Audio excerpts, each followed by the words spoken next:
예, 여러분 안녕하십니까? 오늘은 지난 시간에 이어서 상표 등록의 절차적 요건에 대해서 설명을 드리겠습니다. 이제까지 우리가 상표 등록 요건 크게 다섯 가지 중에 처음에 구성 요건은 상표의 정의, 상표법 제2조에서 설명을 드렸고요. 네, 두 번째 요건인 인적 요건은 상표법 제3조 상표 등록을 받을 수 있는 자를 설명할 때 설명을 드렸습니다. 세 번째 요건인 적극적 요건, 즉 자타상권 식별력에 대해서는 상표법 제33조 설명할 때 설명을 드렸고요. 네 번째 소극적 요건, 즉 상표 등록을 받을 수 없는 상표, 즉 부등록 사유에 대해서는 상표법 제34조를 설명할 때 구체적 부등록 사유와 제재 조치로서의 부등록 사유 이렇게 나눠서 설명을 드렸습니다.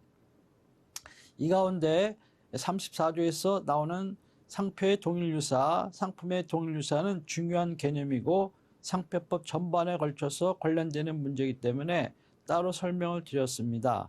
이거에 대해서 변리사 수험생 여러분들은 거기에 많은 많은 사례들이 수록됐기 때문에 교재가 좀 두껍게 되어 있는데요. 그 사례들은 한 두 번 정도만 읽어보시고 나머지는 본문에 나와 있는 그러한 내용들 위주로 공부하시면 된다 이렇게 말씀을 드렸습니다. 여러분이 만약에 변리사가 됐을 때는 제 교재에 실려 있는 그러한 많은 사례들이 실제 자주 참고하게 되게 되실 것입니다. 그것을 잘 정리하는 책이 국내에는 많지 않기 때문에 실제 여러분 사건 해결할 때 대법원 판례 사이트에 들어가서 일일이 하나하나 찾기 시작하면 시간이 많이 걸립니다. 그래서 제 교재에 정리되어 있는 것을 일목요연하게 한번 참조하시고 그 다음에 구체적으로 또 필요하다 싶으면 대법원 판례 검색에 들어가서 검색을 해보시면 좋을 것 같습니다. 기업체에 있는 실무자 여러분들도 상표 브랜드 네임이라든가 상표 등록 과정이라든가 상표의 침해 과정에 있어서 문제를 해결할 때 수시로 참고하시게 될 것이라 이렇게 생각을 하게 됩니다. 자, 그러면 오늘 이 시간에는 절차적 요건에 대해서 설명드리겠습니다. 그 가운데 이제 가장 중요한 것이 상표법 제35조가 규정하고 있는 선출원이죠. 그래서 선출원에 대해서 설명을 드리겠습니다. 먼저 상표법 제35조 선출원에 대한 조문을 한번 분석을 해 보겠습니다. 제1항에 보면은 동일 또는 유사한 상품에 사용할 동일 또는 유사한 상품의 상표에 대하여 다른 날에 둘 이상의 상표 등록 출원이 있는 경우에는 먼저 출원한 자만이 그 상표 등록을 받을 수 있다. 최소한 출원인만이 이렇게 되어 있죠. 여기서는 이제 다른 날에 이렇게 되어 있습니다. 예.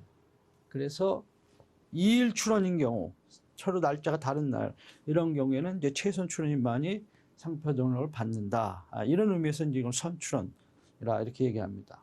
2항은 동일 또는 유사한 상표에 사용할 동일 또는 유사한 상표에 대하여 이번에는 같은 날에 둘 이상의 상표 등록 출원이 있는 경우에는 출원인의 협의에 의하여 정해진 하나의 출원인만이 그 상표에 대해 등록을 받을 수 있다. 이렇게 되어 있습니다. 동일 출원인 경우에는 출원인 간에 서로 협의를 해야 돼요. 그래서 누가 등록을 했는가? 한쪽은 양보를 해야겠죠.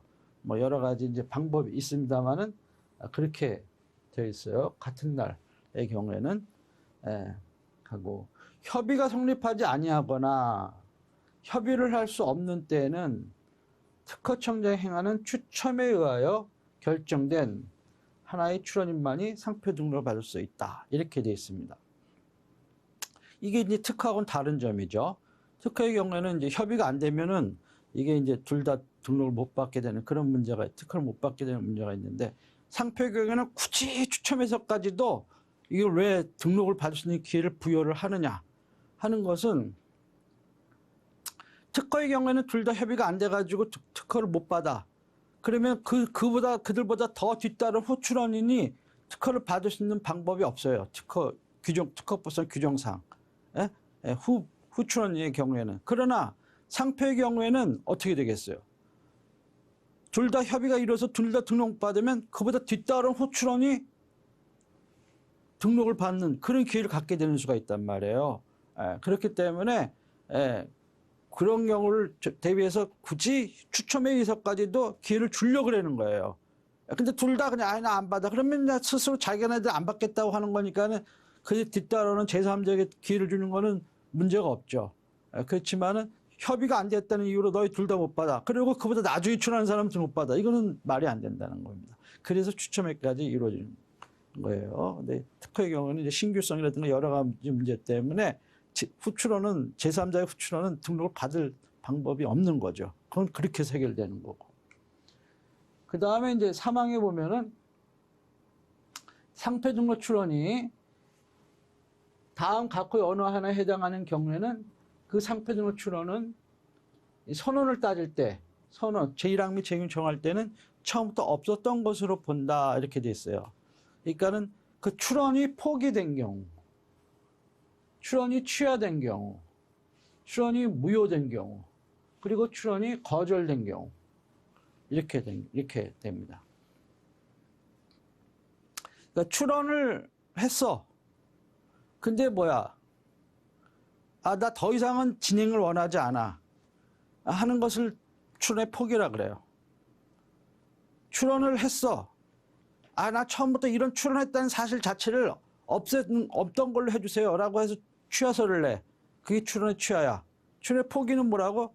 이제까지는 쭉 왔다가 앞으로 나는 더 이상 절차 진행 원하지 않아. 이렇게 해서 내는 게 포기서가 그게 출원의 포기예요. 출원의 취하는 말 소급해서 처음부터 아예 출원 자체가 난 없었던 걸로 해주세요 하는 게 출원의 취하야. 그러니까 출원이 이렇게 포기서를 내거나 취하서를 내거나 또는 어떤 법에서 요청하는 그런 요구하는 그런 행위를 하지 않은 절차를 안 밟아서 포기로 간주되는 경우도 있어요. 그런 경우 다 여기 해당하는 겁니다. 그 다음에 출원이 무효로 되는 경우 이거는 상표 등록이 무효로 되는 거하고는 다른 거예요. 그거는 이제 혼동하시면 안 돼. 출원의 무효하고 등록의 무효는 다른 거야. 출원의 무효는 뭐냐? 상표 등록 출원을 했어. 근데 이제 출원을 하려면 특허청에다가 일정한 수수료를 내야 돼. 관람료라고도 얘기하지만은 오피셜 피를 내야 돼. 기본적으로. 근데 안 냈어.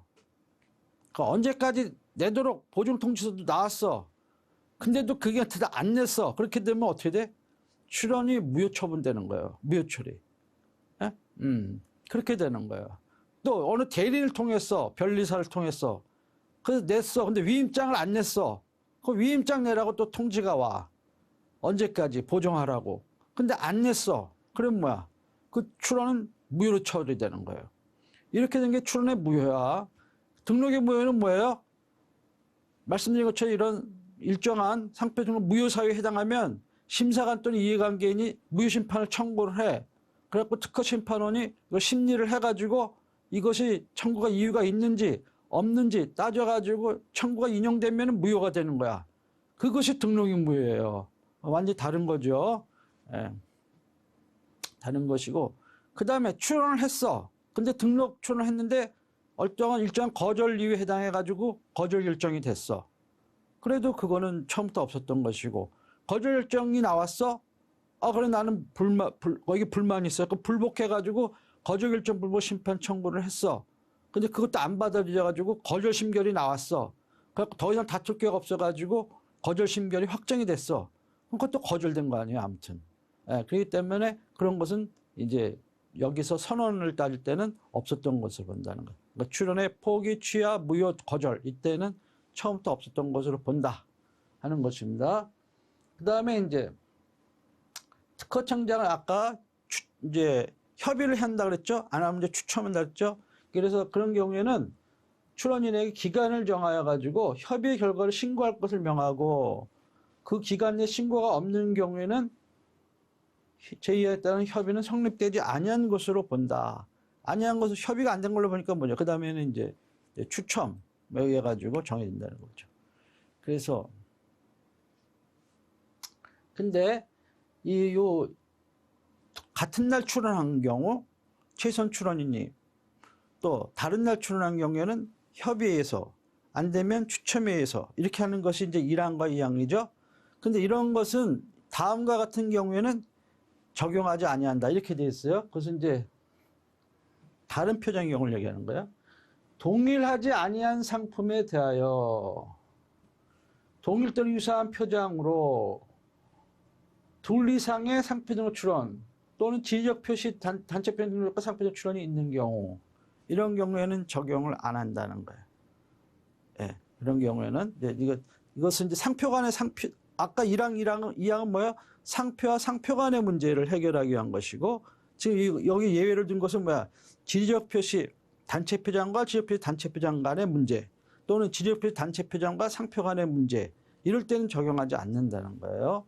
그 다음에 서로 동음 이유 지적 표시에 해당하는 표장으로 둘 이상의 지적 표시 단체 표장 송출이 있는 경우, 이런 경우에도 적용 안 한다. 그러니까 지적 표시 단체 표장이 껴 들어가면 그거는 아까 1항, 2항은 상표 관한 걸 문제를 해결하는 거기 때문에 적용을 안 한다 하는 거예요. 자, 그 다음에 이제 요 시행 규칙에 보면 상표법 시행 규칙 27조에 보면 협의 결과 신고에 대해서 규정을 하고 있어요. 그 변리사 시험이 뭐예요? 상표 법이야? 상표 법 0이야? 변리사 시험 과목이 법 0이잖아요. 법은 법이고 령은 뭐야? 대통령령, 예? 그다음에 장관령 불령 있잖아요. 불령. 대통령령이 뭐야? 상표법 시행령이고 불령은 뭐예요? 상표법 시행 규칙, 이런 것들을 얘기하는 거예요. 그래서 그런 것도 다 읽어봐야 된다고. 예? 조문도 안 읽고 그냥 교과서만 보고 설명한 것만 보고 시험 보려고 그래? 그게 아니에요. 조문에 우선 충실해야 된다고.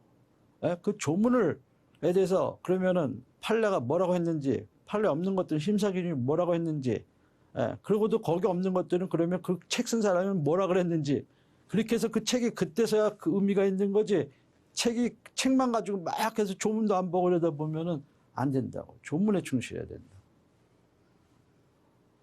그래서 이제 협의 결과를 해야 되는데, 협의를 신고해야 되는데, 만약에 협의가 안 되면 추첨을 해야 하는데, 추첨일 때는 이제 이렇게 심사관 3인이 뭐 참석을 해가지고 추천 결과를 출원인에게 이제 서면으로 이렇게 통지를 해야 되고, 협의 결과를 신고하려고 하면은 이제 이런 협의 결과 이제 신고해가지고 누구예요? 이 사람만 등록을 받게 하겠다. 나는 어떻게 협의하겠어요? 여러분 같으면. 여러분 출원인데 똑같은 날 누가 출원했어요? 비슷한 거.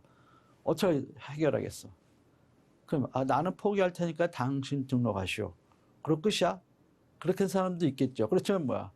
나는 포기할 텐데 출원 취할 테니까 그 등록하면 대신 나를 공동명의로 집어넣어 주시오. 이럴 수도 있죠. 갑과 을로 이렇게 되는 거야. 그렇게 될 수도 있고 뭐야. 아니면 당신 명의로 등록받고 등록되면 뭐 나한테 전용사역권을 주시오. 통상사역권을 주시오. 뭐 아니면 그 지분의 일부를 주시오. 이럴 수도 있고 뭐 여러 가지 방법이 있을 수 있잖아요. 그런 식으로 이제 할 수가 있어요. 그렇게 되면은 그거에 따른 권리관계가 변동되겠죠. 단독 명의가 공동 명의가 된다든가 뭐 등 여러 가지. 그러면은 뭐야? 권리관계 변경 신고서를 이제 내야 돼. 협의를 했으면은 권리관계 변경 신고서를 첨부해서 제출해야 되는데, 여기에는 이제 협의한 사람이 누가 출원인, 경합 관계 있는 출원인들이잖아요. 이 사람들 전원이 이제 서면 기미 사인을 해야겠죠. 예, 그래서 협의 사실 증명서를 제출해야 되고, 뭐 대리인의 경우에는 위임장 내가지고 내면은 됩니다. 그런 다음에 그걸로 끝이야? 아니죠. 각 출원에 대하여 협의 결과에 따른 절차를 또 밟아야겠죠. 동시에. 뭘 밟겠어? 갑과 을이 있는데, 그래, 네 상표를 그러면 갑과 을이 공동 명의로 하고 내가 출원했던 을은 이거는 취하를 하자. 이렇게 하면 뭐야? 갑 출원의 상표에 대해서는 뭐예요? 출원인 명의 변경 신고를 해가지고 갑 단독 명의로 했던 것을 갑을로 이렇게 명의 변경 신고를 해야 돼요. 그러려면 또 뭐가 들어가? 양도증이 들어가야 돼. 상표 등을 받은 권리의 집 일부를 뭐야? 을에게 양도한다. 이렇게 해가지고 양도증도 첨부하고, 이렇게 해가지고 그 명의 변경 신고를 하고, 갑의 출원에 대해서는, 을의 출원에 대해서는 어떻게 해야 돼요? 취하하고 취하서를 내고, 이렇게 이런 절차를 동시에 밟아야 된다는 거예요. 이렇게 해야 됩니다. 자, 이런 조문을 우리가 이제 기본적으로 한번 분석을 해봤고요. 자, 이렇게 해서 이제 의의는 이제 바로 법조문을 얘기하면 돼요. 상표법 35조 1항, 2항 이런 걸 가지고 이제 이렇게 해서 결국 동일 또는 유사한 상품에 사용할 동일 또는 유사한 상표에 대하여 둘 이상의 상표 등록 출원이 있는 경우 먼저 출원한 자에게 상표 등록을 인정하여 상표권을 허락한다는 입법주의, 이것을 선출원주의 또는 줄여서 선원주의 이렇게 이야기를 하고요. 이렇게 출원이 경합됐을 경우에는 먼저 출원한 자에게 권리를 주는 게 아니고 먼저 사용한 자에게 권리를 준다 하는 것은 선사용주의라고 그래요. 예. 그래서 대개는 이제 등록주의를 취한 나라들은 대개 이제 선출원주의를 취하고 있고 사용주의를 취하는 나라, 영미국계 그런 국가들은 대개 선사용주의를 취하고 있어요. 우리는 이제 대륙법계 국가이기 때문에 등록주의를 근간으로 했기 때문에 선출원주의를 취하고 있고 이렇게 되는 것입니다. 그러니까 등록주의하고 사용주의는 뭐예요? 상표권의 발생의 기초를 등록에 기초를 두느냐 사용에 기초를 두느냐 하는 것이 등록주의와 사용주의예요. 예? 등록을 했을 때 상표권이 발생한다고 보는 게 등록주의고 사용을 했을 때 비로소 상표권이 발생한다고 보는 게 사용주의야. 이것이 등록주의와 사용주의야. 선출원주의와 선사용주의는 그게 아니고 출원이 서로 이제 등록을 받겠다고 오는 거야. 갑과 을이. 그래갖고 출원이 경합이 됐어. 경합이 됐을 때 그러면 이 사람들 중에 누구에게 권리를 줘야 되느냐. 독점권을 줘야 되는데 콘돔 서로가 유사한 게 오면 이게 그걸 다 허락하게 되면은 수요자 이익도 해야 하는 거 아니에요. 혼동이 오는데 그걸 다 허락을 해주면은 한 사람만 줘야 될 거 아닙니까? 그럴 경우에 이제 먼저 출원한 자에게 권리를 준다. First come, first serve 해가지고 First file rule, 선출원주의다. 이렇게 얘기하는 것인데 아니다. 먼저 사용한 자에게 줘야 된다. 이렇게 합니다. 우리나라는 이제 이렇게 출원하고 먼저 준 한 사에게 주잖아요. 같은 날 출원했다. 그러면은 협의하고 안 되면 추첨하고 이러잖아요. 예? 근데 중국은 또 뭐라냐? 같은 날 했다? 그러면은 협의가 안 돼. 그러면은 먼저 사용한 자에게 권리를 줘. 있다면은. 예? 약간의 합리성을 추가하려고 노력을 하는 거죠. 나라마다 달라요. 자, 그러면은 이제 선출원주의의 장점은 뭐야?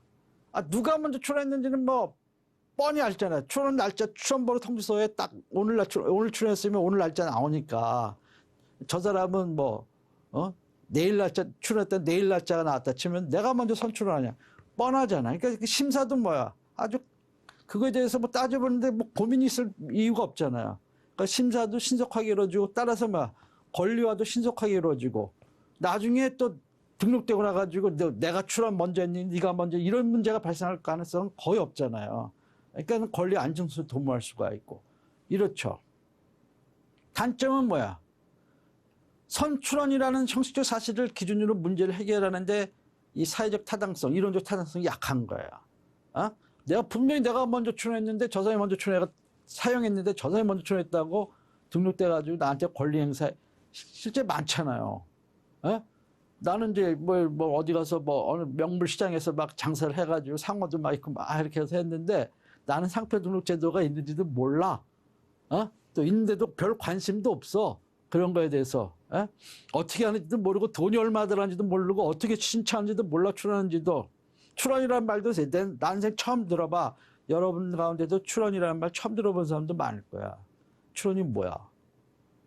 신청이면 신청이고 청구면 청구고 그렇지. 출원이 뭐야 도대체가. 이 일본식 용어인데 영어로 애플리케이션이에요. 아무튼 그런데 누군가가 딱 먼저 출원했다고 당신 쓰지 마시오. 아니 내가 20년 3년부터 써왔는데 이게 무슨 소리 왜 날벼락? 이런 수가 있잖아요. 그래갖고 이렇게 억울함을 호소하는 사람 있잖아요. 물론 그걸 다 구제하는 장치들이 현행 특허법에는 마련돼 있지만 옛날에는 그런 게 없었단 말이에요. 아주 철저하게 등록주의 선언주의를 관철하려고 노력했단 말이에요. 그럴 때는 억울하지만 너는 권리 위에 잠자는 자 보호받지 못한다고 네가 보호하는 걸 게을리했기 때문에 할 수 없어 너는 못 써. 이렇게 되는 수도 있었거든요. 그런 것이. 그래서 이것이 출원주의는 등록주의에 결합해가지고 스탁마크, 저장상표가 범람을 해요. 사용하지도 않고 등록만 해놓은 상표. 대기업들 이런 사람들 중에 경쟁업체 시장 침입을 진입을 장벽을 쌓으려고 못하게 하는 건 아니지만 상표를 유사한 거 들으면 쓸 이름이 없어서 못 들어오는 거 시장에. 특히 화장품 업체들 그런 게 많아요. 그리고 웬만한 건 다 등록을 해버려 그냥.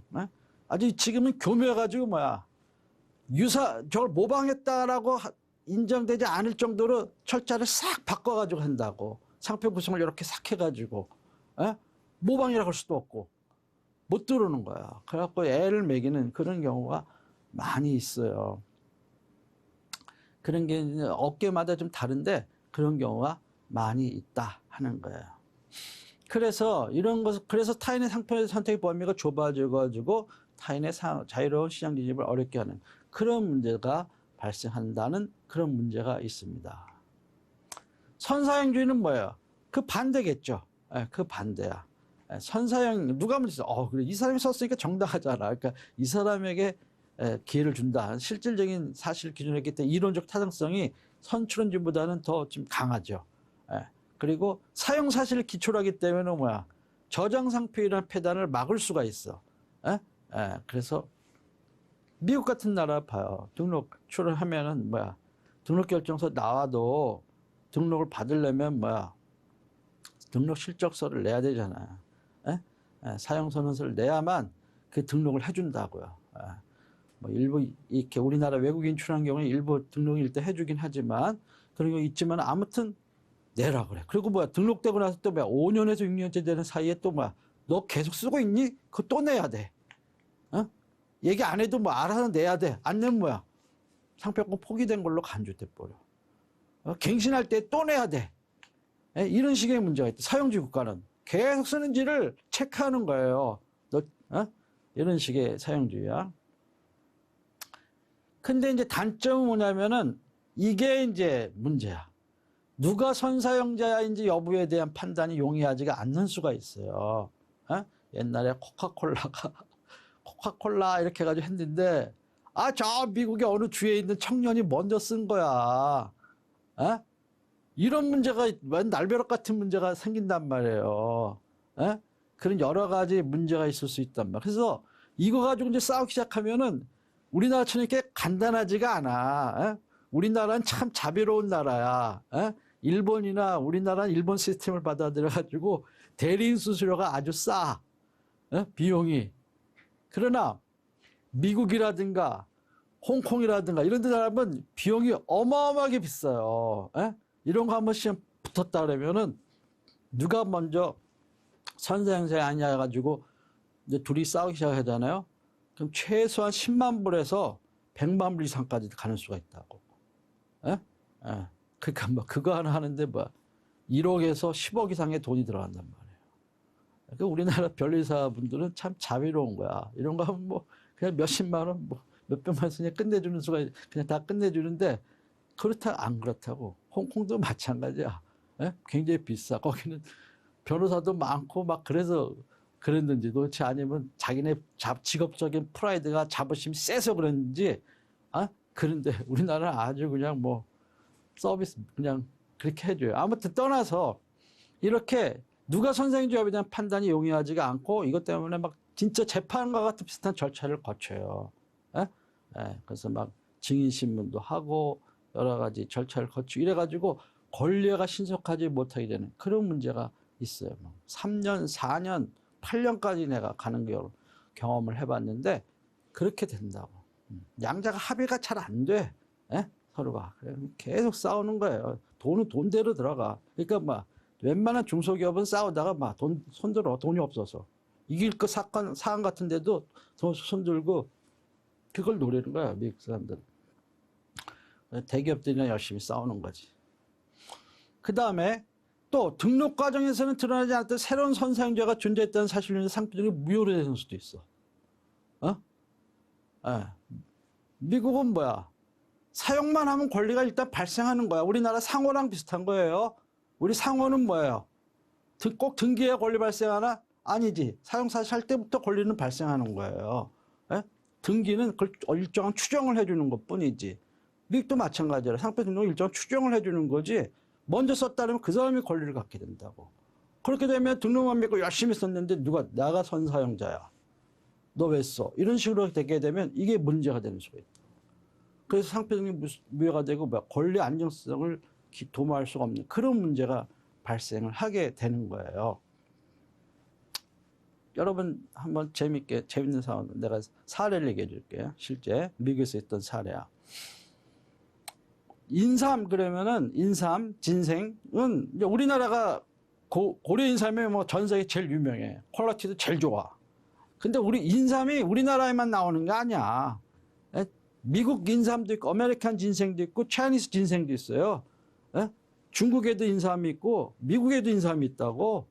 예, 물론 베스트는 코리안 진생이에요. 그런데 미국에는 이제 일당한 그 진생, 그 박람회가 있단 말이야. 박람회가. 예? 그렇게 했는데 우리나라의 인삼 회사가 이제 그 미국에 이제 수출하고 이렇게 하기 위해서 이제 그 박람회에 진출해서 이제 전시를 했어요. 근데 뭐 저쪽 전시가 부스를 보니까 자기네하고 쓰는 상표하고 매우 유사한 상표가 딱 있는데 그 미국 회사야. 딱 거기서 마주친 거야. 이거 웬일이 어떻게 된 거야? 이래가지고 둘이 이제 싸움이 붙은 거예요. 그 상표가 네 거냐 내 거냐. 여기서 네가 선사용자냐 내가 선사용자냐 이거 가지고 이제 문제가 된 거예요. 근데 이 한국 회사는 그 전에 이제 미국 뉴욕에 그 샘플로 이 진생 샘플을 12상자를 이렇게 보낸 적이 있어요. 샘플로 그 상표를 붙여가지고 그래가지고 거기서 이게 보스턴으로 간 거야. 보스턴으로 운송이 돼가지고 거기서 일부 샘플로 대리점들 있잖아요. 그 판매상들, 소매상들에게 맛보기로 맛을 보라고 이렇게 전시해서 좀 이렇게 해보라고 이렇게 해가지고 그걸 나눠준 게 있어. 예? 예. 그래서 이제 이렇게 했을 때 결론적으로 어떻게 난 줄 알아요? 그거는 이제 그 미국 회사는 이건 토큰 유스다. 명목상의 사용이지 서브스텐셜 유스, 실질적 사용이 아니다. 그 사용이라고 볼 수가 없는 거다. 본격적으로 판매하지 않았느냐? 이렇게 됐는데 최종적으로는 그렇게 해서 그 실질적으로 사업을 목적이 그걸 갖고 있었고 그걸 준비하기 위함으로써 샘플을 보내고 이렇게 해서 공급이 유통업자들이 디스트리뷰터들이 공급이 된 거니까 이거는 사용으로 봐야 된다. 이렇게 해가지고 한국 회사가 이긴 그런 사례가 있어요. 이런 것처럼 선사용주의인 미국 국가에서는 이렇게 선사용이냐 네 거냐 내 거냐 가지고 싸우는 일이 많고 종종 있고 또 그렇게 되면 소송 비용도 많이 들어가고 이런 문제가 있어요. 참고로 알려두시기 바랍니다. 여러분 클라이언트가 나중에 미국에 수출할 수도 있잖아요. 사용주 국가에 잘 고려하셔야 돼.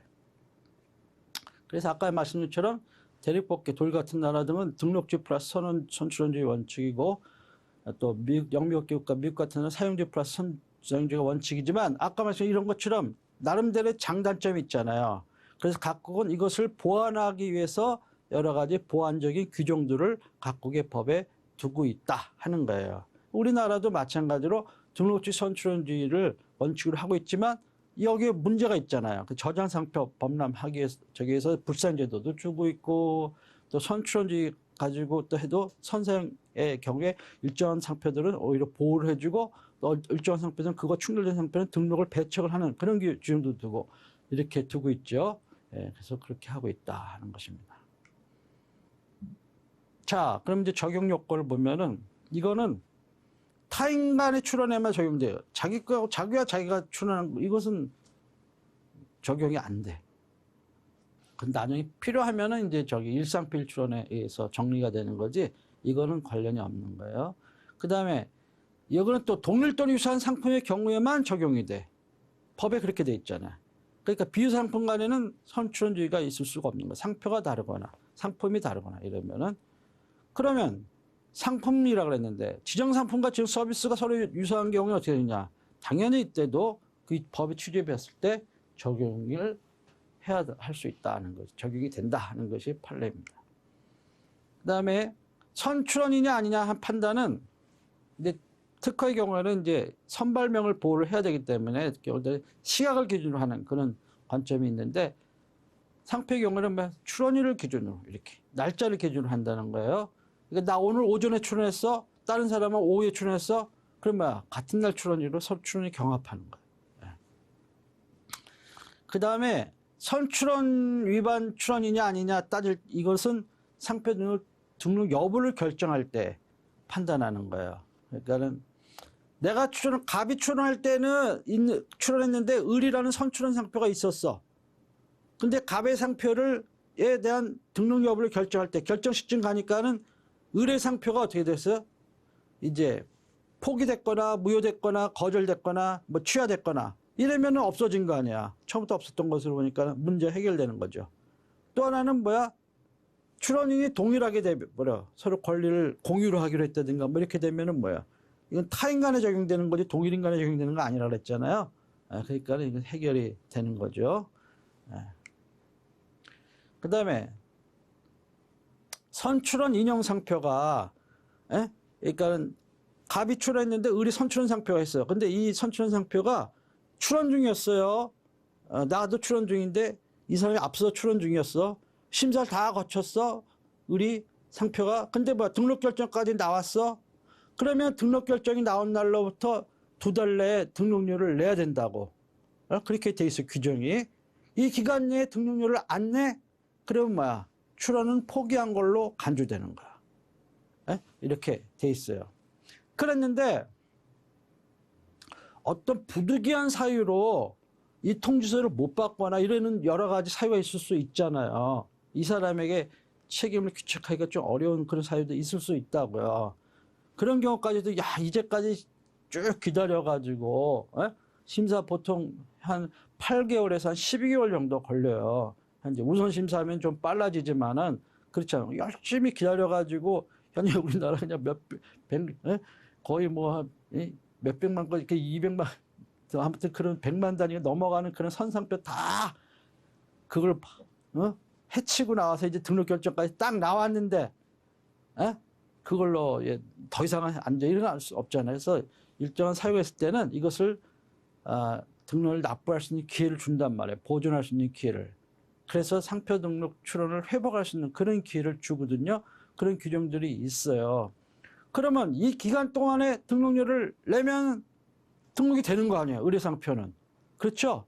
그러니까 이게 등록이 되는지 안 되는지를 심사관은 기다렸다가 그 다음에 그래도 이제 완전 최종적으로 출원 포기 등록 간주되면 그때 가서 갑에게 그래 당신 등록해줄게 이렇게 나와야지 이게 등록이 돼버리면 갑의 상표는 후출원으로 이제 등록이 안 되는 거죠.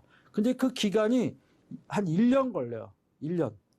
만료일로 납부기간 만료일로부터 1년 이내에 그 사람의 회복 절차를 밟으면 회복할 수 있는 길이 있단 말이에요. 그러니까 뭐야 1년 동안은 뭐야 기다렸다가 등록 여부를 결정해야 된다 하는 거예요. 1년은 이런 경우는 거의 진짜 극히 드뭅니다. 그냥 규정이 있으니까 설명하는 거지. 자, 근데 그 다음에 갑의 상표가 출원이 있는데 을의 선출원 상표가 있었어. 근데 을의 선출원 상표가 등록이 되었다가 무효로 됐어. 또는 뭐야 권리를 포기를 해서 말소 등록이 됐어. 그래가지고 이렇게 갑의 상표가 이렇게 A 상표가 이렇게 출원할 때는 있었는데 을의 상표가 있었는데 여기가 쭉 존재하고 있었는데 이 시점에 와가지고 무효 또는 포기로 인한 말소 이렇게 해가지고 등록 여부 결정 시점 되니까는 이게 없어졌어. 그러면은 뭐예요? 이 선출에 대한 등록 거절료는 해소된 거죠. 갑이 출원할 때 을은 선출원이었어. 선출원 쭉 선출원이었어요. 그러다가 이것이 등록이 됐어. 그러다 나중에 무효가 됐어. 또 포기가 됐어. 그리고 결정 시점 갑의 상표가 결정 시점 되니까는 이게 더 이상 없잖아. 존재하지 않잖아. 그때는 선출에 대한 거절 이유는 해소된 것으로 본다. 이런 이야기입니다. 포기로 등록 말소 이게 무슨 말이야? 권리 포기할 수 있죠. 그럼 포기를 하면 나 포기합니다 하고 포기서만 작성하고 끝이야? 그게 아니야. 그 포기서를 근거로 해가지고 상표권 말소 등록 신청서를 내야 돼. 특허청에.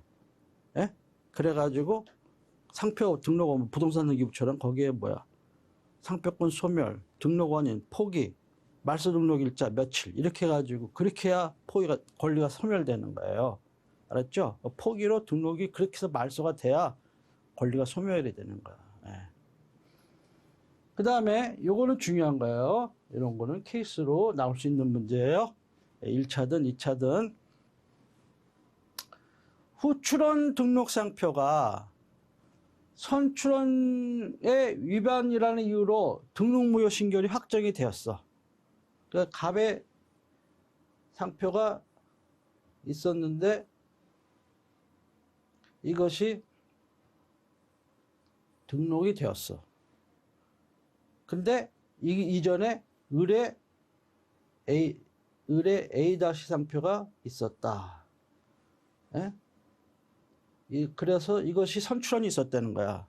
이걸로 인해 가지고 이것은 등록이 무효가 됐어. 등록이 잘못된 거다. 이렇게 됐어요. 그래갖고 무효 신결이 확정이 됐어. 근데 권리를 잃어버린 거지, 갑은요. 그런데 갑이 볼 때는 의뢰상표가 문제가 있는 거거든. 에? 그래가지고 의뢰상표 A-에 대해서 어떤 이유로든지 그 무효사유가 있잖아요, 쭉. 그 중에 어느 하나 또는 그 이상을 잡아서 무효를 심판을 걸었어. 에? 그랬더니 을이 나중에 뭐야? 무효가 됐어. 이렇게. 에? 의뢰상표가. 그러면 뭐예요? 무효는 처음부터 없었던 것으로 돌아가는 거거든요. 그래서 갑의상표 출원 당시에는 이것은 존재하지 않았던 것으로 이렇게 되게 됐어요. 네? 시간적으로 봤을 때. 그러면은 뭐야? 이 갑의상표, 후출원 등록상표에 대해서는 등록무효 신결은 뭐야? 잘못된 거죠? 의뢰상표 선출원이 있는데 너가 등록된 건 잘못이다 이래가지고 무효가 됐는데 의뢰상표가 뭐야? 무효가 돼가지고 뭐야? 아예 존재하지 않는 걸로 돼버린 거 아니야. 그 잘못된 거잖아요. 갑의 상표를 무효시킨 거는. 그러니까 이거는 뭐야? 재심사유에 해당한다는 거야. 예? 재심사유죠. 그쵸? 예. 그래서 요거는 중요한 판례고 요걸 케이스로 나올 수가 있어요. 그럼 이런 판례를 쓰느냐 안 쓰느냐. 자, 이렇기 때문에 어떤 선출원 상표에 대해서 무효 심판이 계류 중이다. 어? 같이 이제 예를 들면은 한 달 전에 나는 오늘 출연했는데 한 달 전에 갑이 오늘 출연했는데 을이 한 달 전에 출연한 게 있어. 유사상표. 에? 그래가지고 이제 그럼 나는 선언에 걸리는 거죠. 쭉 가는데 얘가 등록이 돼 버렸어. 에? 그래서 나도 이제 거절 이렇게 되는데 만약에 이것이 무효를 걸어서 내가 이거 다른 무효 사유가 있다 해가지고 그래가지고 이제 무효 신결 확정이 되면 이건 뭐 존재하지 않는 건 되니까 나는 등록되는 거니까 잠시 심사를 보류해달라. 에? 그러면은 심사관님 대부분은 그거를 보류를 해줘요. 타당하다고 보면은. 말도 안 되는 거 가지고 무효 심판 걸어놓고 보류해달라 그러면 안 해주지. 예. 그렇지만 봤을 때 이거 무효될 가능성이 있겠다. 라고 하면 그걸 뭐 대외적으로 공표 안 하시지. 예. 왜냐면 또 다른 이유도 있을 수 있는 거 아니 그게 반대 결론이 나올 수도 있는 거니까.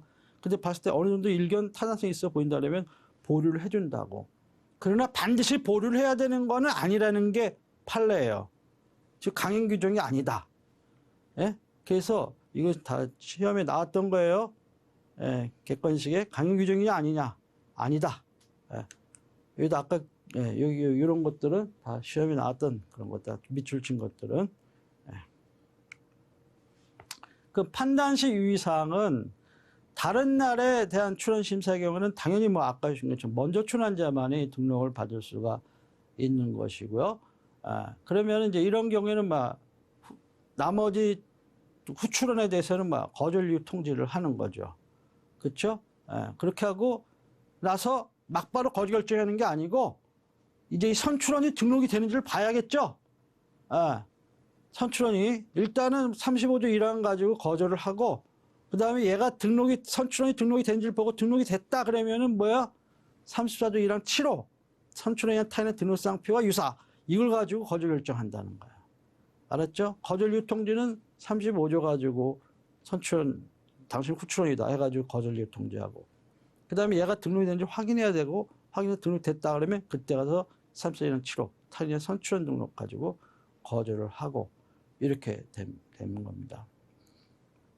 그리고 아까 이것처럼 선출원이 취하, 포기, 무효, 거절 이런 게 처음부터 존재하지 않는 걸로 그 때문에 그때는 뭐 35조 적용할 수가 없는 거죠. 같은 날에 이제 출원을 하게 된다 그러면 이제 출원이 협의하게 됐잖아요. 그래서 협의해서 정해진 하나의 출원인만이 등록받을 수가 있고 그때는 협의 결과를 신고를 해야 돼요. 그리고 그에 따른 여러 가지 조치를 취해야 돼. 그 기간 내에 신고가 없다 그러면 협의는 성립하지 않은 것으로 이렇게 봐야 돼요. 그렇게 하고 이제 협의 결과가 있다 그러면은 권리관계 변경 신고서를 아까처럼 내고 협의사실 증명서 이렇게 해가지고 내야 되고 협의 결과에 따른 절차를 다 밟아야 된다. 아까 말씀드린 내용입니다. 그 다음에 협의가 성립되지 아니하거나 협의를 할 수 없는 때에는 아까 말씀드린 추첨을 이렇게 하도록 돼 있고요.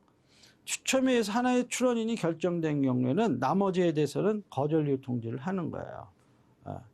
하고 그 다음에 이 사람이 등록하는지를 보고 그 다음에 등록됐으면 그때 가서 최종적으로 거절 결정을 하는 거야.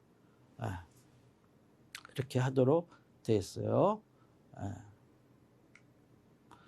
그 다음에 이제 그 선출원이 국제상표 등록 출원인 경우가 있어요. 지금 우리나라는 뭐야? 이제 우리나라 출원 옛날에 마드리드 시스템이 없을 때는 다 똑같이 그냥 국내 출원인데 지금은 뭐야? 출원이 두 가지 종류가 있어. 우리나라 특허청에 들어오는 출원이 대부분은 다 국내 출원이야. 그냥 우리나라 국민이 우리나라 사람이 출원하고 하는 경우도 외국인이 또 뭐야? 우리나라에 이제 출원하고 이렇게 하는 경우가 있어요.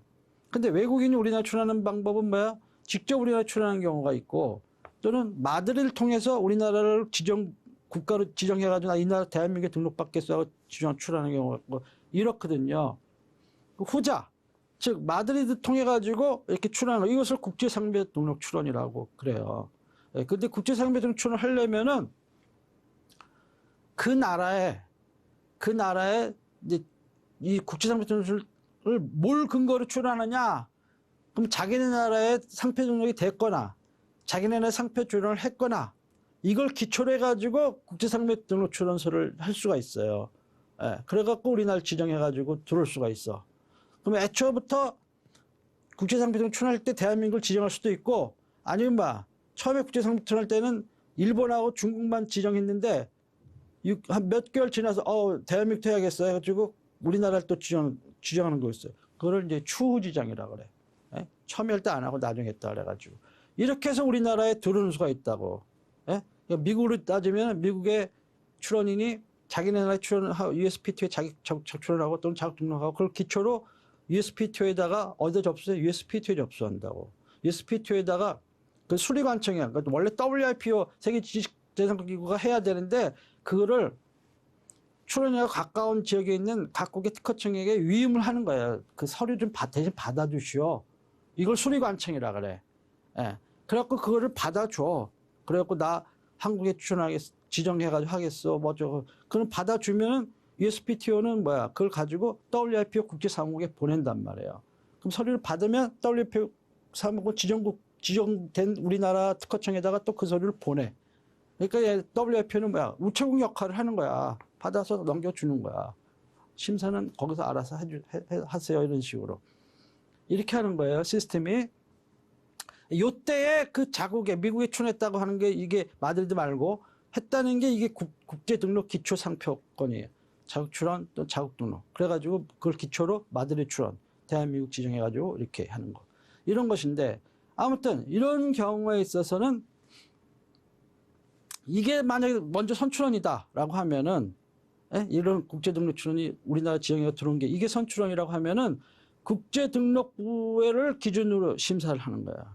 국제등록부가 있고 심사를 거쳐서 등록이 되면 우리나라에 또 상표등록부가 만들어져요. 알았죠? 그래서 권리는 결국 우리나라 등록부가 어떻게 됐냐를 가지고 나중에 따진다고. 등록이 된 다음에 그게 만들어지는 거니까. 국제등록부는 출원하면 만들어지는 거야. 말은 국제등록부지만 그건 WIPO 사무국에 등록이 됐다는 거지 실제는 그건 뭐야? 그냥 출원이야, 출원. 국제출원에 했다는 거. 그걸 기준으로 심사를 하는데 이것이 이제 과정 속에서 지정상품이 이렇게 감축이 되는 수가 있거든요, 지들끼리. 자국하고 일치가 돼야 되는데 자국 출원을 감축하면 국제등록 그것도 감축을 한다고 상품을. 예? 그러니까는 뭐야? 아 이게 상품이 처음에 동일도 유사한다 생각해가지고 선출을 적용하려고 그랬는데 그걸 국제등록본부를 확인해 보니까 막 지금 상품이 감축돼 있네. 상품이 동일 유사하지 않고 비유상품이 됐네. 그럼 선출은 적용할 수가 없잖아요. 그렇죠? 예, 그래서 이런 것은 국제등록 상표등록 출원의 경우는 막 국제등록부를 기준으로 해야 된다. 그러니까는 항상 국제등록부에 어떻게 돼 있는지를 보셔야 돼. 이거는 심사관 그분들이 이제 되게 보시는 거예요. 그리고 이제 국제상표등록 출원이 마드리드 정서에 따라서 효력을 상실하는 경우가 있어요. 여러 가지 이제 규정들이 있는데 그건 나중에 이제 마드리드 때 설명드립니다만 하거나 출원인 적격을 상실하는 수도 있어.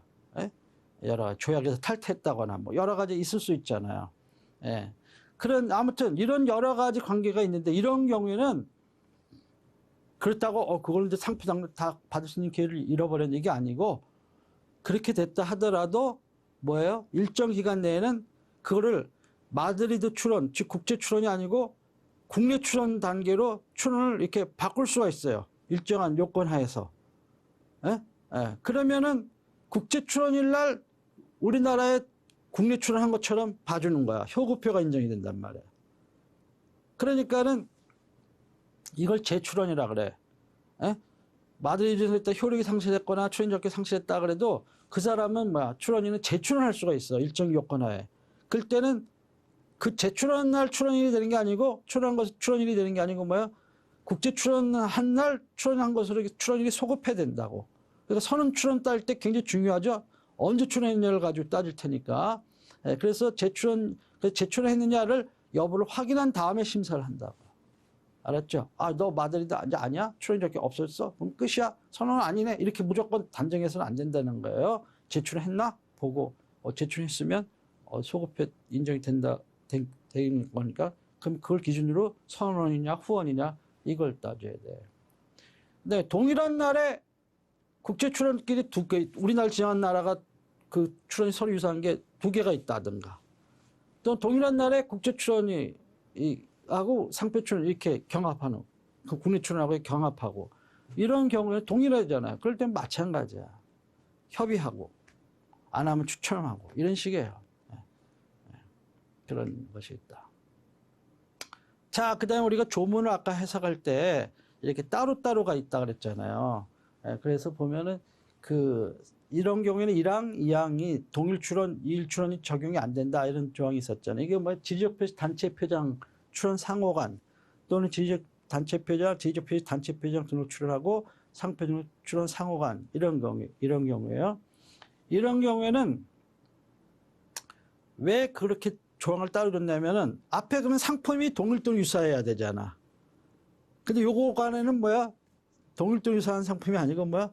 동일한 상품의 경우에만 적용하려고 그렇게 따로 둔 거예요, 규정을.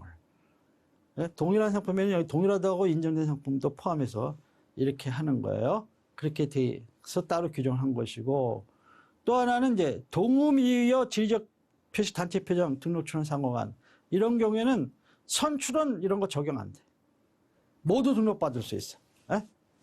안 따지고. 그 대신에 뭐예요? 수요자가 헷갈릴 수가 있잖아요. 이름이 같다 보니까 지적 표시가 같다 보니까 물론 다른 지역이긴 하지만 서로가 그렇기 때문에 이런 경우는 수요자 혼동 방지 표시를 해야 돼. 그렇게 해가지고 그 단체표 사용할 때는 수요자 혼동 방지 표시를 하도록 이렇게 돼 있죠. 안 하면 이제 나중에 취소돼요. 등록 취소. 그렇게 된 것이다. 그리고 말은 여기 지리적 표시 단체 표장 이렇게만 규정이 돼 있지만은 우리 상표법 2조 4항에 뭐라고 돼 있어요? 지리적 표시 단체 표장에 관한 것은 특별한 경우가 아니면 지리적 표시 증명 표장의 경우에도 모두 그대로 적용한다 이렇게 돼 있잖아요. 여기 거기에 다 적용이 되는 겁니다. 그러니까 선출원주의에 예외가 있어요. 그러니까 언제가 출원이냐 하는 게 굉장히 중요하잖아요. 선출원 따질 때 네가 먼저야 내가 먼저야 따질 때는 언제 출원했냐 하는 것이 출원 날짜가 굉장히 중요한데 다음과 같은 경우에는 이제 예외가 있어요. 첫째, 출원의 보완. 어떤 출원 서류를 하려면 제대로 내야 되는데 서류가 잘못 냈어. 그럴 때는 특허청이 너무 엉터리 내는 경우가 있다고. 그런 경우에도 관대에 참 절차를 보완하라 이렇게 보완 명령을 내려요. 예? 그러면 이제 서류를 제대로 갖춰가지고 다시 되잖아요. 그러면 이제 그 보완 서류가 특허청에 도달한 날, 이날을 이제 기준으로 출원율을 보는 거야.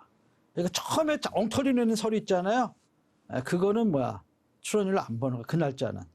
보완해서 보완 서류를 낸 날, 그날, 그래서 특허청에 도달한 날, 도달주의예요. 발송주의가 아니고 도달주의 한 날, 이제 그날을 출원율로 본다는 거야. 그다음에 출원의 보정. 나중에 설명드리다가는 출원하다 보면은 이게 이래서 잘못돼 이래서 잘못돼 이렇게 거절 나오면 당황하지 말고 이렇게 보정할 수 있는 길이 있어요. 어멘먼트 하는 것이. 어멘먼트 하는 게 그때는 뭐야? 출원이 적법하게 보정을 하잖아요. 그러면 최초 출원한 때 그렇게 보정한 내용대로 출원서가 접수된 것으로 봐주는 거야. 보정서를 제출한 날이 아니고 최초 출원한 일. 그러니까 이런 식으로 해서 이것은 이제 예외고, 출원의 변경도 마찬가지야. 출원의 내용, 출원의 종류를 변경한 거야. 출원의 변경인 것은 표정의 종류 이런 것을 변경하는 건데, 이랬을 때는 최초 상표 출원일 날 이제 변경된 내용대로 이렇게 해준 거. 이것은 출원의 변경이나 출원의 분할이나 이건 다 넓은 의미의 출원의 보정이야. 그 내출한 날이 아니고 그 최초 출원한 날 이렇게 해준다는 거야. 그래서 출원의 분할도 마찬가지야. 출원을 상품을 A 상표를 A, B, C 했는데 A, B에도 거절이 나서 그 분할을 해버려요. 이렇게. 그런 경우에도 분할 출원서를 내면 그러면은 이제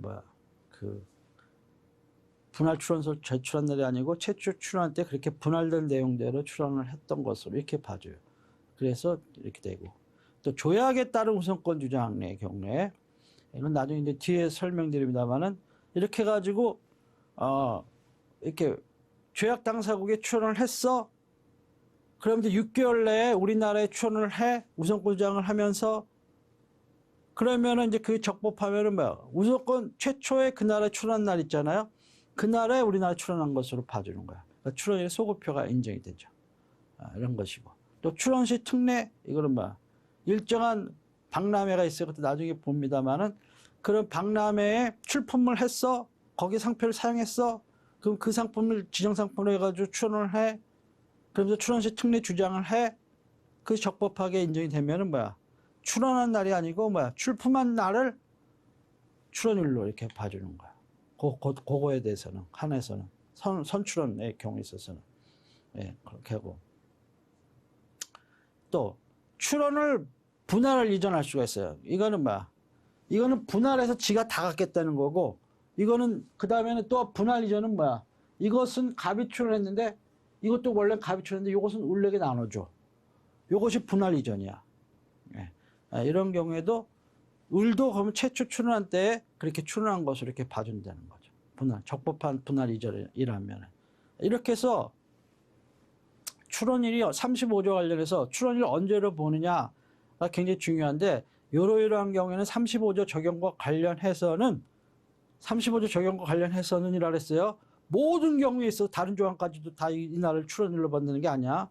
35조와 관련해서만은 요 날은 이러한 날에 출원한 것으로 이렇게 소급표를 인정해 준다 하는 거예요. 그래서 선출원주의 예외다 이렇게 얘기를 하는 겁니다. 위반하게 되면은 이건 거절이고 무효사유고, 이거는 5년의 제책 기간이 있는 겁니다. 그다음에 선출원주의에는 일정한 단점이 있다 그랬잖아요. 그러면은 이제 관련 문제인데, 그러면 그걸 단점을 보완하기 위해서 우리 상표법은 어떤 규정을 두고 있느냐 하는 거예요. 그걸 이제 선출원 이슈가 나왔을 때는 이런 관련 문제를 언급을 해주시면은 좋다는 거야. 점수도 가점을 받는 거고, 또 이래야만 고급 답안이 되는 거예요, 원래. 첫째, 미등록 선사용 주지상표, 저면상표 등과 저촉하는 경우에는 등록을 불허하고 있죠. 9호나 11호나 9호 주지상표, 11호 저면상표, 12호 수요자 기만, 13호 부정목적, 20호는 동호관계 등 이런 경우에는 이제 아무리 선출원이라도 등록 안 해준다는 거예요. 그렇죠? 12호의 경우는 이 등이라고 쓰는 건 뭐야? 특정인의 상표로 소유자들이 상당히 인식되어 있는 그런 경우들 얘기합니다. 주지, 저명 정도에는 이르지 아니하였으나 특정인의 상표로서 소유자들에게 상당한 정도로 인식되어 있는 경우, 그런 경우도 보호를 해준다 하는 것이죠. 또 하나는 뭐야? 나 20년 전부터 썼는데 이 사람이 선출해가지고 등록했다가 나한테 막 쓰지 말라고 경고장도 보내고 막 고소한다 그러고 막 고소도 하고 막 소송 제기하고 이런 경우 있었잖아요. 많았잖아요. 그런 문제를 해결하기 위해서 우리 상표법이 이게 새로 이렇게 규정을 둔 거예요. 다 지난번에 몇 번 강의할 때 설명을 드린 내용이에요. 그래서 선사용 상표는 계속사용권이 인정이 돼. 쉽게 얘기하면, 핵심만 얘기하면 선사용 상표의 계속사용권. 어떤 요건을 갖춰야 돼? 부정경쟁의 목적 없이. 당연히 20년 전부터 무슨 부정경쟁을 갖고 썼겠어. 이 사람 출연하기 전, 이 사람 걸 모방한 것도 아니고 후천자를 왜 내가 모방해. 부정경쟁 없이 타인의 상표 등을 처음 출연 전부터. 그렇죠? 그 다음에 뭐야? 국내에서야. 장소용 요건은 국내에서. 나 미국에서 써왔어. 유럽에서 써왔어. 이거 안 돼. 계속하여 사용한 결과. 이게 계속 매일 썼다니 가지고 그냥 이렇게 띄엄띄엄 썼어도 계속 한 거예요. 타인의 상표 등의 출원 시에 판단 기준 시점이야. 국내 수요자 간에 외국 수요자가 아니고 국내 수요자 그 상표가 특정인 상품을 표시하는 것이라고 인식되어 있는 경우 이러한 선사용 상표자는 해당 상표를 그 사용하는 상품에 계속하여 사용할 권리를 갖는다. 이것이 선사용 상표의 계속 사용권이고 중요한 거는 뭐야? 그 지위를 승계한 자를 포함한다. 이렇게 어떤 비즈니스를 인수를 했어. 그러면은 이제 그걸 포함을 하는 거예요. 이 기업에서도 전략을 잘 생각을 하셔야 돼요. 내가 이 기업을 인수하는 목적이 이 회사가 가지고 있는 브랜드 또 굉장히 중요하게 생각을 하기 때문에 인수를 하는 거냐 아니냐. 만약 그렇다면 이 상표가 등록이 됐느냐 안 됐느냐 따질 거 아니에요. 등록은 안 됐다는 거야. 근데 이거 쓰고는 싶어. 계속. 되게 식당이라든가 이런 데 그게 많다고. 식당, 무슨 뭐 패션 쪽, 식품 쪽 이런 거 있잖아요. 그런 쪽에 이 오너가 비즈니스만 할 줄 알았지 상표 등록에 대해서 처음에 소리했어. 그 위에 했어야 되는데 해야지 하면서 그냥 세월이 지나오는 수도 있단 말이야. 근데 이게 식품회사를 남에게 넘겨야겠다. 신세계한테. 이 패션 회사를 어디다 삼성물산한테 넘겨야겠다든가. 뭐 이럴 수가 있잖아요. 근데 여러 인수팀이야. 그런 경우에 좀 가끔 말이죠. 이 회사를 인수를 하긴 해. M&A를 하는데 뭐야. 해가지고 이 회사를 없애버려. 그리고 신설법인을 만들어. 그리고 이 회사를 없애버려. 이런 수가 있어요. 그러니까 그러는 경우에 이 승계 단계를 승계를 하는 식으로 하면 좋은데 승계가 어떻게 보면 딱 끊어지는 수가 있을 수 있다고. 이런 경우에 이제 이런 복잡한 문제일 수 있어요. 과연 승계인에 해당한다고 볼 수 있느냐? 실질적 승계인이라고 봐야 되느냐? 아니면 일단 단절되고 새로 생기기 때문에 이건 남남이라고 해야 되냐? 경우에 따라서 선사용 상표의 계속사용권 인정이 될 수도 있고 아닐 수도 있고 그렇기 때문에 여러분이 이런 브랜드 인수를 한다든가 M&A 한다할 때 체크 포인트가 이것도 체크 포인트 중에 하나다 하는 거예요. 이거를. 그러니까 우리가 M&A 하는 목적이 어디 있느냐 하는 경우를 잘 봐야 돼요. 옛날에 무슨 뭐 형광등가 어디 800억 주고 그 브랜드 때문에 미국 회사가 샀잖아요. 그런 브랜드 때문에 그런 경우에 이제 이런 거 체크 안 하고 잘못하면은 뭐야? 이게 뭐야? 도대체 돈은 돈으로 나가고 나중에는 이렇게 될 수가 있다고. 그다음에 마찬가지로 이거는 이제 요즘에 그 퍼블리스티콘하고 관련된 거예요. 특히 연예 산업 우리나라 K-팝, K-컬처가 막 커지니까 하도 그냥 이걸 이름 따가지고 와가지고 막 못 살게 굴고 여러 봤죠. 소녀시대도 그렇고 영탁 막걸리도 그렇고 많이 있잖아요. 뭐 한두 가지가 아니니. 자기의 성명, 상호 등 인격의 동일성을 표시하는 수단을 상거래 관행에 따라 옛날에는 보통으로 사용하는 방법으로 이렇게 했는데 지금 그런 표현 안 쓴다 그랬죠. 상거래 관행에 따라 상표로 사용하는 자로서 이걸 뭐라 그래요? 상표로 사용해 왔어야 돼. 지 이름으로 쓰기만 했지 뭐 상표 쓰지는 않았다는 아니죠. 그거는 상표로 사용한 자로서 부정경쟁의 목적 없이 타일 상표 등록 출원 전부터 국내에서 계속하여 사용하고 있는 경우 그 선사용 상표 사용자는 해당 상표를 그 사용한 상품에 계속해서 사용할 권리를 갖는다 하는 거예요. 이것도 마찬가지야. 에? 뭐 JYP라든가 YG라든가 뭐 SM 엔터테인먼트에서 뭐 배영준을 자기네 이제 새로 이렇게 기획사를 흡수 합병한다 했을 때 거기에 대한 어떤 상표권도 다 갖겠다 이랬을 때 그래서 그걸 가치를 평가해 가지고 돈을 줄 거 아닙니까? 근데 이거 상표를 써왔는지 안 써왔는지 체크도 안 해보고 그냥 무조건 다 상표겠지 이러고 안 된다고. 어떻게 써왔는지, 그래서 어느 정도 법적으로 볼 만한 그런 가치를 형성했는지 이런 걸 따져가지고 가격을 쳐줘야 된다 하는 거예요. 그래서 이런 경우에도 이제 계속사용권을 갖는다 하는 것이에요.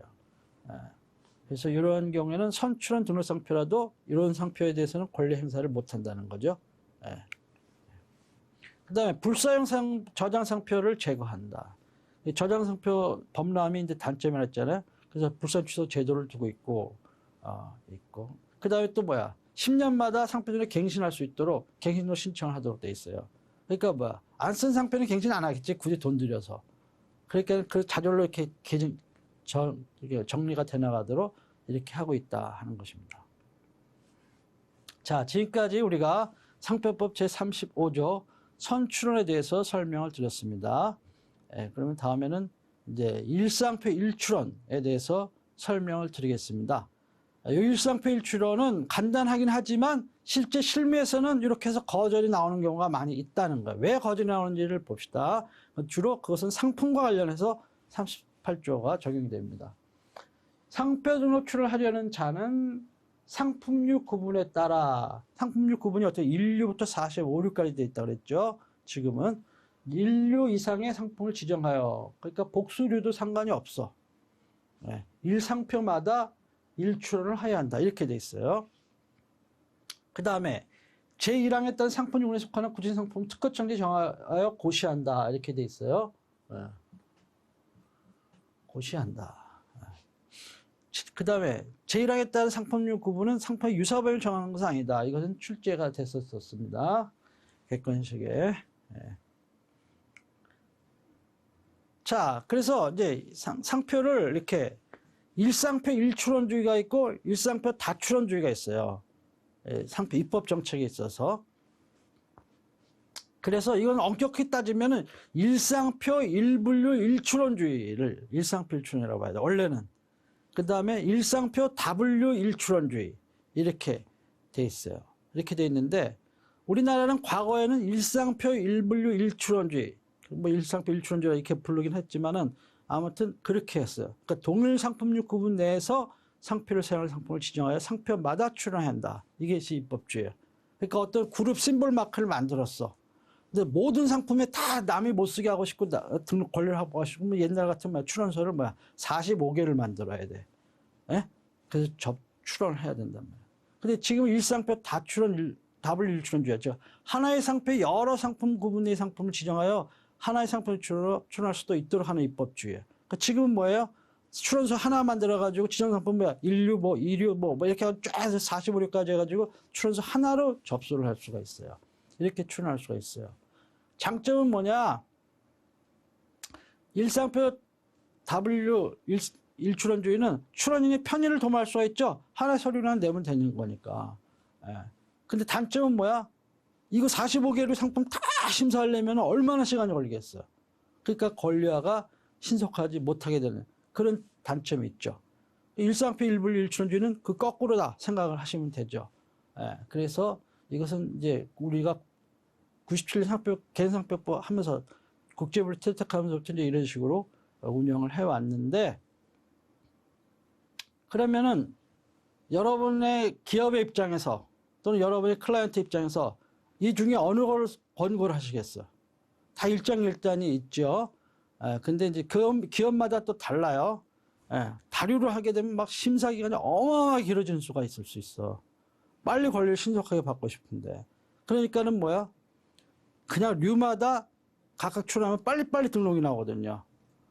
그러니까 그런 걸 선호하는, 아직도 그냥 일상필출, 일분류 일출원주의를 선호하는 그런 기업도 있고, 아니면은 그냥 다른 분류로 이렇게 해달라 이렇게 하는 경우도 있고, 그래요. 기업마다 달라요.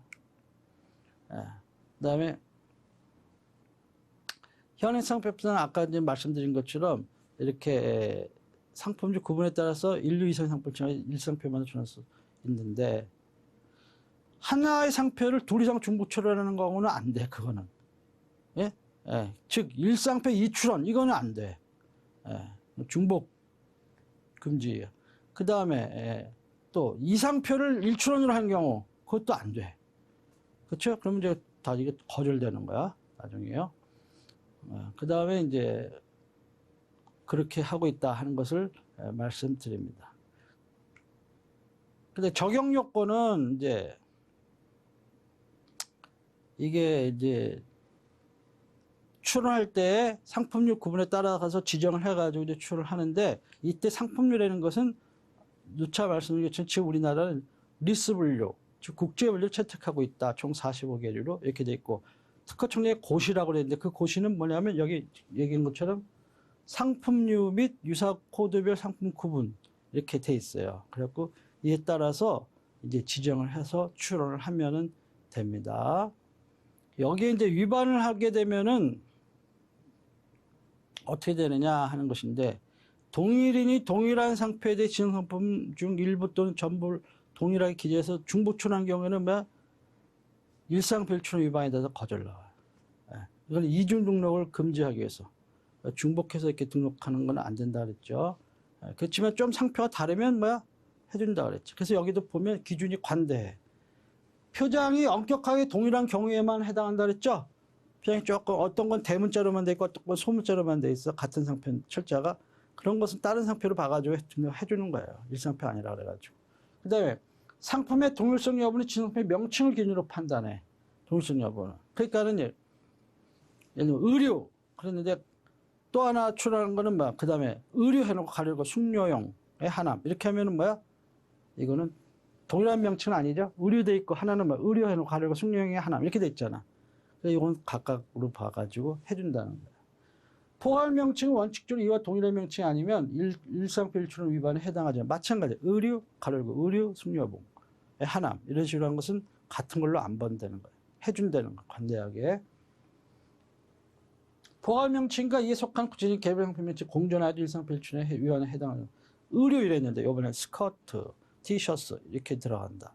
이것도 해준다는 거야. 두 개든 세 개든 상표 등록을 다 해준다는 거야. 그다음에 선출원이나 선등록이 소멸한 경우에는 일상표 일출원이 아니죠. 왜냐하면 이중 등록이 일어날 이유는 없으니까. 그러니까 이렇게 된다. 그 다음에 하나의 출원서에 이제 2개 이상 상표를 출원하면 이건 거절이야. 일상표 일출원 위반. 일반 상표는 색채마다 상표의 경우 상표 원본에 두 장이 서로 다른 상표를 기재한 경우, 소리 냄새를 비시각적인 상표에 출하면서 상표 원본에 문자 도형들을 기재한, 문자나 도형 이런 게 결합이 되고 이렇게 되면 뭐야? 이거는 소리 상표가 아니잖아. 냄새 상표가 아니고 일반 상표라고. 색채도 마찬가지야. 어떤 도형이나 막 이런 거하고 결합이 되면은 이거는 일반 상표로 봐야 된다는 얘기죠. 근데 색채 상표라고 딱 상표 유형란에다가 선택해 놓고 상표는 표정에는 뭐야? 도형도 있고 막 컬러도 있고 막 그래.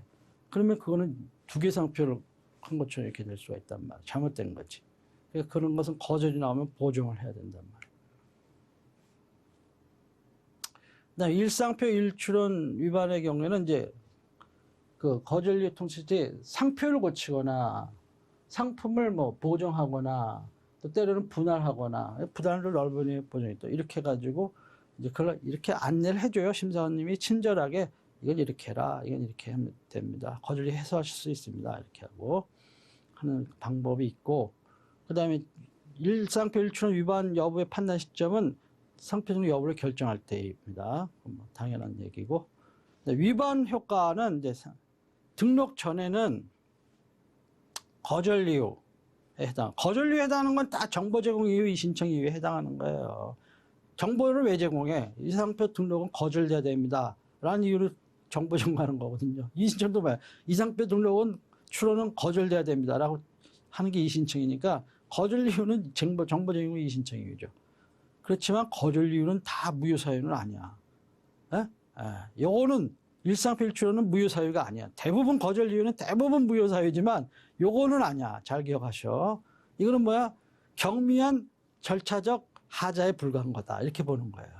그렇기 때문에 이걸 가지고 트집 잡아서 상표 등록 권리 전체를 무효시켜서 권리를 잃게 하고 이러지는 않는다는 거예요. 그런 것이고 판례도 마찬가지. 이런 경우에는 이것은 유효 표시를 잘못해가지고 출원하면서 유효 표시가 상품에서 유효 표시가 서로 달리한다 하더라도 뭐야? 그걸 가지고 등록 무효다 이렇게 할 수는 없다는 거예요. 그렇겠죠? 네, 이상입니다. 예, 감사합니다.